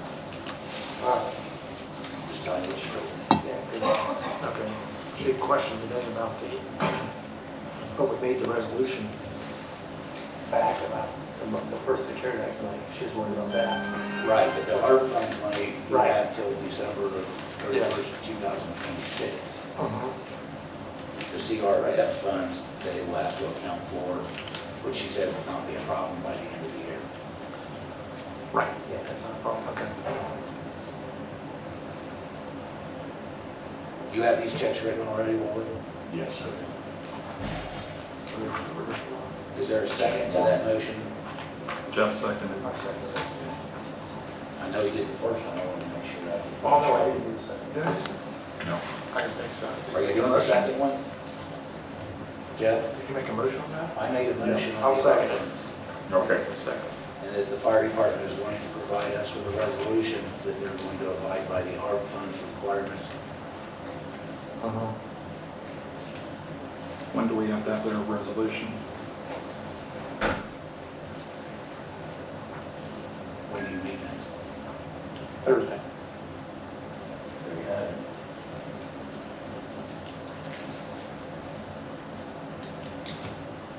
Okay. Okay. Roll call. Mr. Johnson? Yes. Mr. Ford. Yes. Mr. Carlisle. Yes.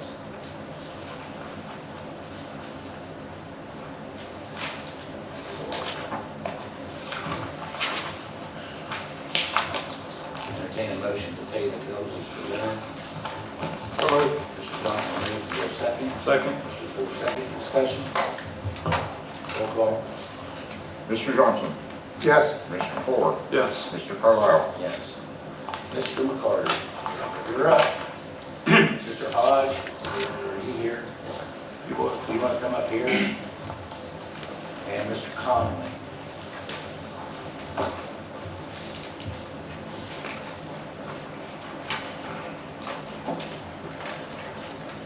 Where are we going to start? Which one? Let's do the one that stands by itself first and the other four are related. Okay. So the one that stands by Before I itself, forget, is Mr. Sabatino here? You might want to come up as well.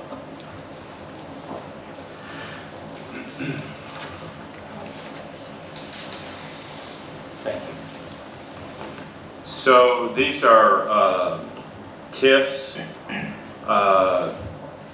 to provide service payments for developments to pay for infrastructure of general benefit to the public. They're all 10-year, 75% TIFs, which provides that 75% of the normal taxes then comes as a service payment and gets distributed back out according to the TIF agreement.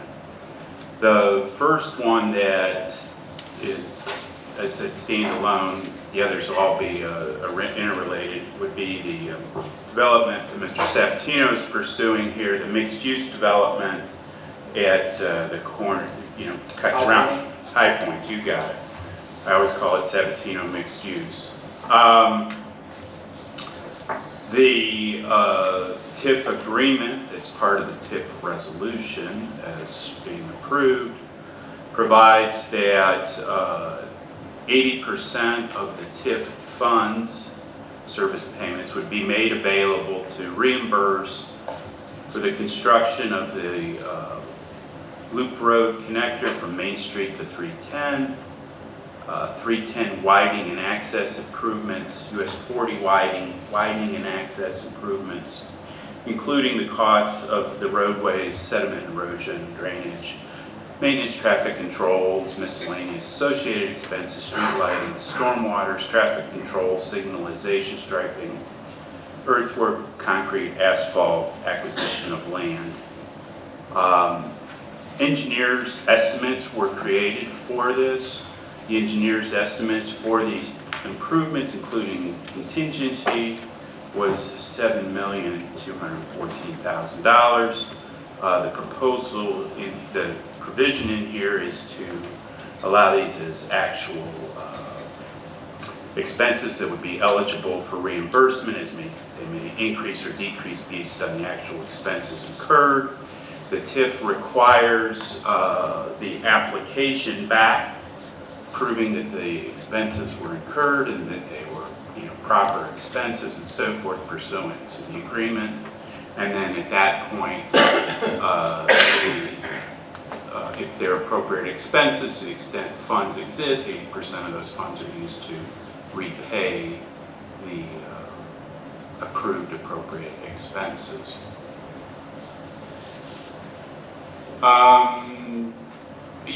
It's difficult. That project's got a lot of different phases, and unlike maybe a warehouse that's pretty set, as to what it will be. So, exactly how much money it will produce to fund this is not specifically known. I believe a projection of about $10 million in total TIF money, so 80% would be, $8 million would be available for reimbursement, $2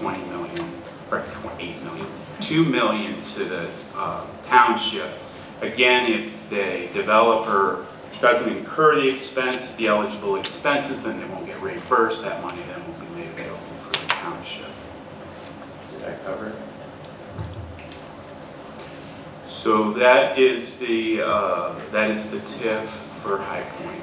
that is before you. It has been properly noticed with the school district, and it's a 10-year 75%, something that the township has the authority to grant. Did you notice CTEC? Yes, CTEC and the school districts were both noticed by hand delivery from our office. Yes. Good question. Randy, you have any questions? Nope. The only thing on the TIF, when the infrastructure is put in, is public infrastructure, which would be the roads, water, sewer, anything that's public infrastructure. And it's in an 80-20 split. It has to be accepted by the entity in order to receive it and be responsible for it. So But it's got to be built to their standards. But it also is subject to prevailing wage. Yes, You have resolutions prepared? I do. The developer brings that back to the town, the application back to the township with the expenses, who reviews that? That's within your purview of how you've designated it to be reviewed. There is a specific application that we put with that, and certifications to establish the expenses and to essentially back it up and so forth. So the township will be responsible then for designating who they want to review that.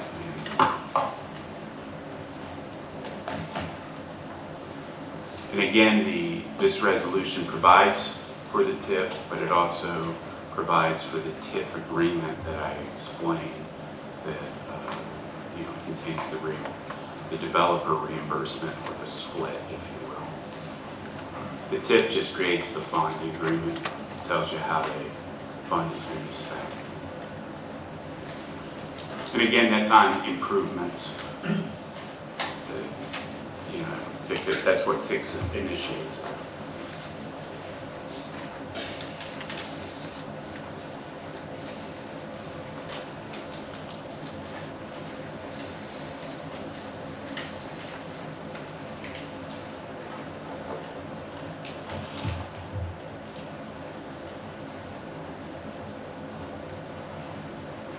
Are we on 02? Yes. I'm numbering these wrong, or Sean with the resolution number at the top. Thank you, appreciate it. Resolution number 21-12-15-02, resolution to approve the TIF for the High Point, Ron Septino subdivision, subdivision. Development. Development. Yes. And the parcel numbers are set forth in the resolution. There in the resolution. Yes.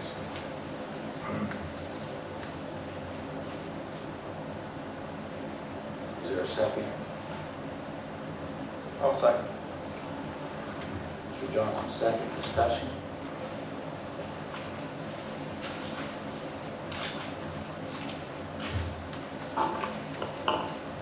Roll call. Mr. Johnson? Yes. Mr. Ford? Yes. Mr. Carlisle? Yes.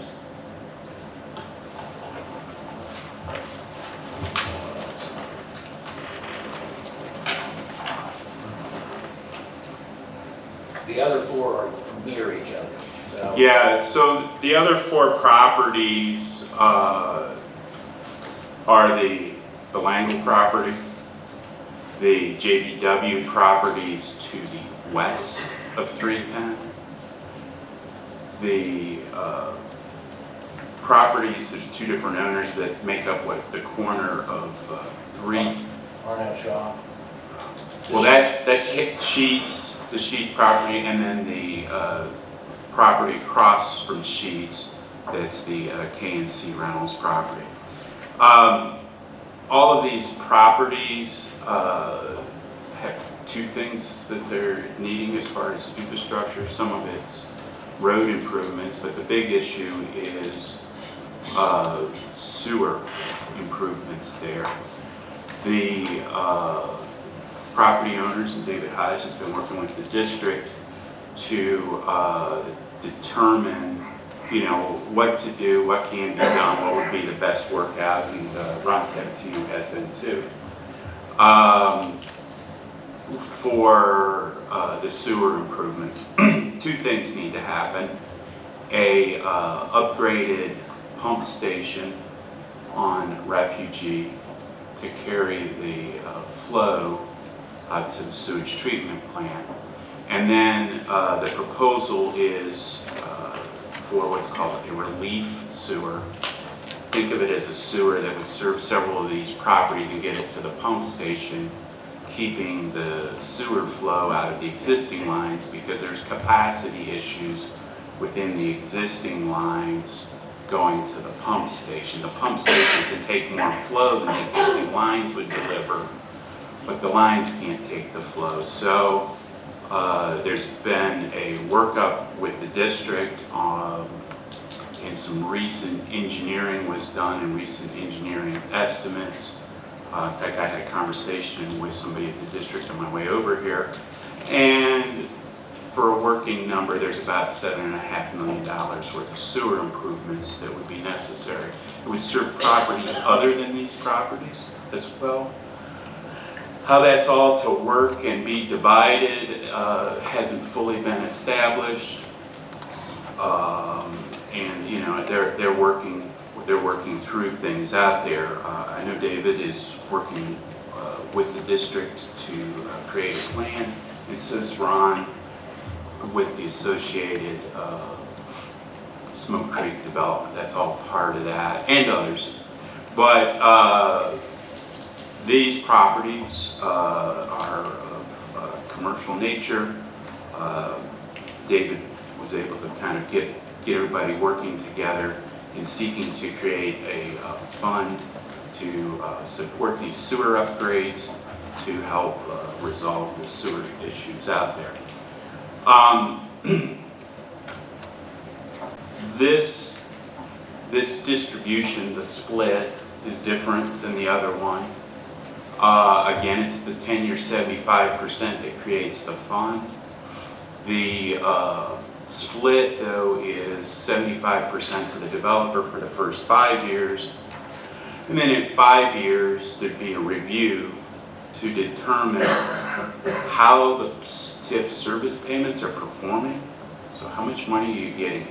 You know, these properties aren't built or fully envisioned, if you will, for their development and so forth. So just exactly how much money they'll throw off is a little unknown, or where they'll get valued.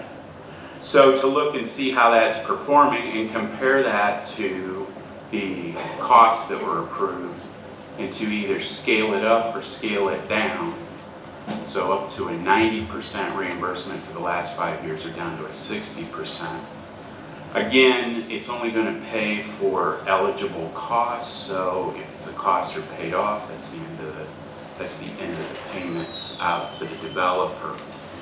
The costs are specified for the sewer improvements, as well as any necessary public road, so 310 or 40 as well for the Sheets property, as the eligible costs. But this one isn't as defined just as the one we just talked about for High Point. So there's a couple of areas that allow it to adjust. Again, the ultimate protection is they've got the eligible expenses that come in. You're not just... Well, that's all by statute, so. Right, but, you know, it's not just an open-ended grant of money. Did you agree? I agree with everything you said. To me, this is I'm David Hodge. This is a public-private collaboration. All of these expenses, as Mr. McCarter said, are public infrastructure, whether it's road improvements, traffic signal, improvements at 310, improvements at 40, relief sewers, if that's the way that the district ultimately goes. As Mr. McCarter also said, all of that is at this point unresolved. But you know, this is the private sector working with the government to address existing infrastructure issues. The other thing that I think is noteworthy, and I'm not somebody that's just talking to hear my head rattle, just listen to the NIR proposal earlier, and the Langle property in particular, which you just considered for the park. The Langle property is roughly 40 acres. The eastern half of that is going into a park, and in collaboration with the Langle family and the people that are developing the western side of the Langle property, the township gets that 20 acres for far below its market value. So that is a developer that is working with the township, attempting to work with the district, and doing something that benefits the residents at the township forever. You're talking about park property. Just so we're clear, these are 4 different resolutions. Yeah.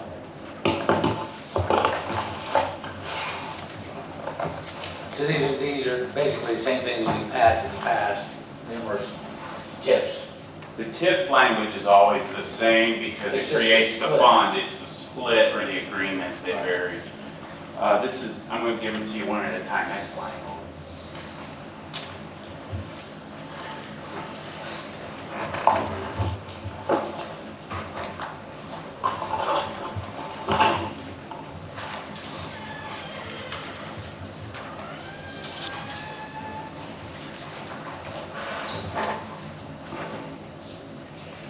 I'll move 21-12-1403, TIF for the Langle development. A second.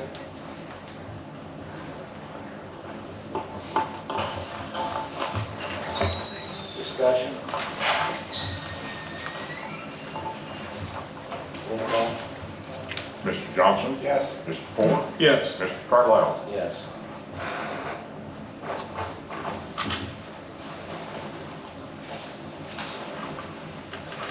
This is the KNC Reynolds property.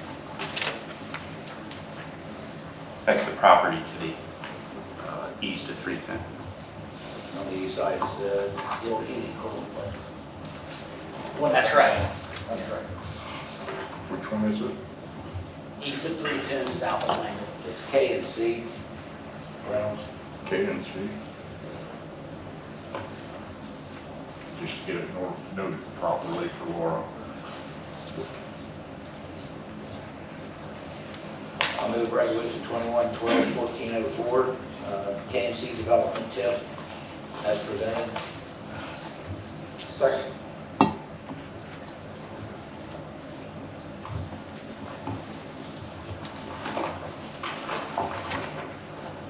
Discussion. Roll call. Mr. Johnson? Yes. Mr. Ford? Yes. Mr. Carlisle? Yes.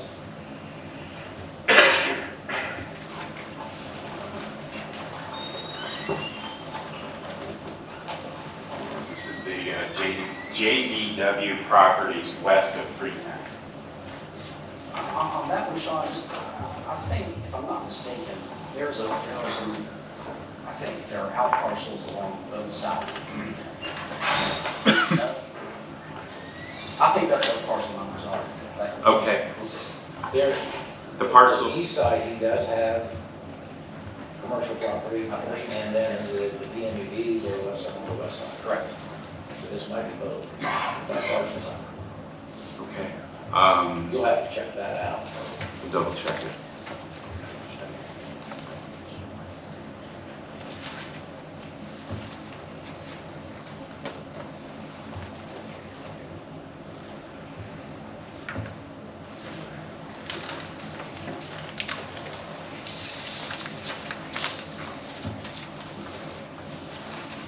I'll move 21-12-1405, resolution to approve TIF for the JDW property as presented.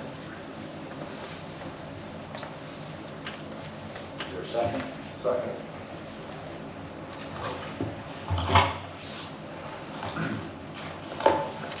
Discussion? Roll call. Mr. Johnson? Yes. Mr. Ford? Yes. Mr. Carlisle? Yes.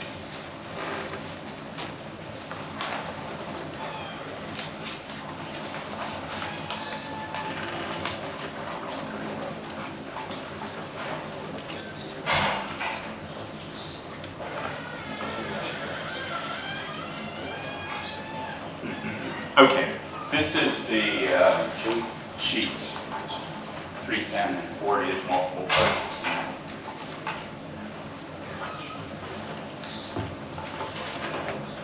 Is it SHEETS? TZ? That's actually someone's name. Mr. Sheets is in Pennsylvania.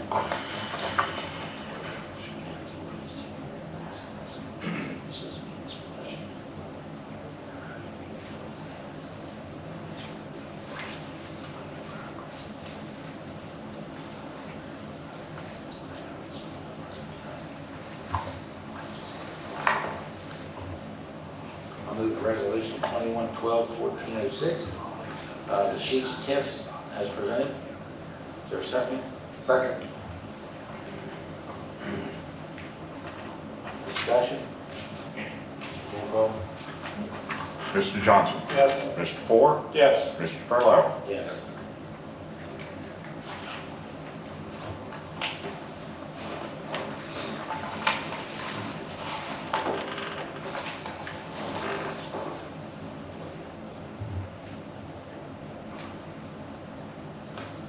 Councilman, trustee comments. Mr. Johnson, you have anything? No. Mr. Ford? Do we know what time our meeting's going to be on the 29th? Okay. I'll call and find out once I get a better handle on it. Okay. Entertain a motion to adjourn.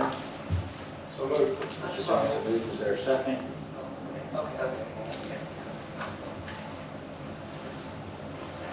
Anyone gone?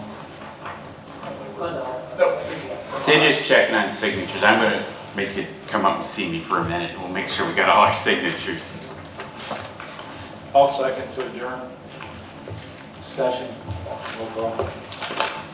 Mr. Johnson? Yes. Mr. Ford? Yes. Mr. Furlow? Yes. 7:05. You know the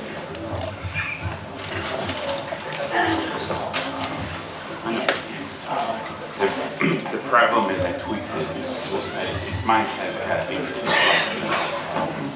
I said, actually, I didn't tweak the language, but I fixed the date. Because he's got it. He wrote it. I should be able to pass all that.